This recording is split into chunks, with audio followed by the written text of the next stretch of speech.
И оваа книга во јули го слави својот роден ден. Само го слави својот трети роден ден. А идејата од нејза произлезе од фидбекот на семејствата што ја користеа книгата Благодарам.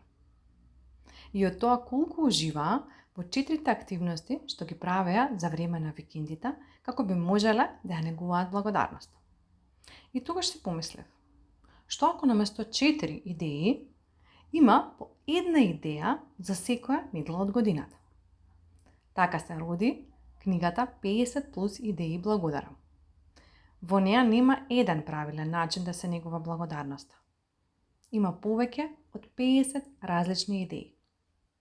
За секое семејство да најде што е она што најмногу му одговара.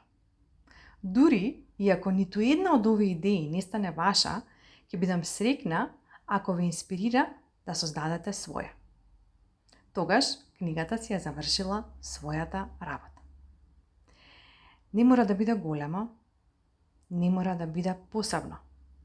Важно е да биде ваше.